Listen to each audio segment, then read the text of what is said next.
এর আগেও ছিল সিঙ্গেল চাইল্ড, বাট আজকেও রিয়েলাইজ করলো যে দ্য ফ্যামিলি ইজ। আর সবচেয়ে ভালো লাগলো যে ও রিয়েলাইজ করেছে যে আমি এতদিন যে সমস্ত ছেলে মেয়েদের পড়িয়ে এসেছি তারা কেউই ওর থেকে আলাদা নয়, তারা প্রত্যেকেই আমার ছিল, আছে এবং থাকবে। তো সুব্রত এখানে বসে আছে, পরিষ্কার বলি আমি যে শিক্ষক হব এরকম কোনো পূর্বাভাস ছিল না। বৃষ্টির আগে মেঘ করে, বিদ্যুৎ চমকা ইত্যাদি ইত্যাদি, তাতে করে বোঝা যায় যে সেদিনটা বৃষ্টি হবে কিনা, কিন্তু আমার জীবনে সেরকম কোনো মেঘও করেনি, বিদ্যুৎ চমকায়নি, আর বাজ পড়ার সম্ভাবনা তৈরি হয়নি।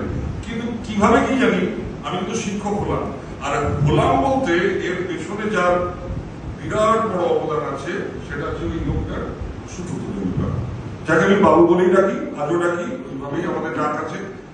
তো ও আমাকে ওইদিকে ঠেলে দিল, ওর ভাইজিকে পড়াতে গিয়ে ঢুকলাম, একটি মার্ডারের ছেলেকে ঢুকলাম, সেই যে পড়াতে ঢুকলাম আজও পড়িয়ে চলেছি, কতদিন চলবে জানি না। তো এই পড়াতে এসে কতগুলো জিনিস আমার খুব ভালো লেগেছে, যে আমার স্কুলে যে সমস্ত ছেলেরা আসে তাদেরকে আমি চেয়েছি যে তারা খুব ডিসিপ্লিন হোক, এবং সেই জন্য স্কুলে একটা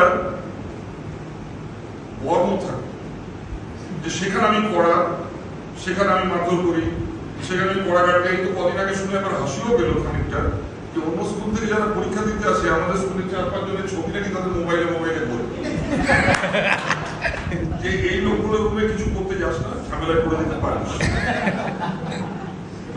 তো একটা খারাপ লাগা যেমন আছে, পাশাপাশি একটা ভালো লাগা আছে, যে কিছু ছেলে মনে করে যে আমরা কিছু একটা। তো যাই হোক, তো এরকমও অভিজ্ঞতা আছে। আবার কয়েকটা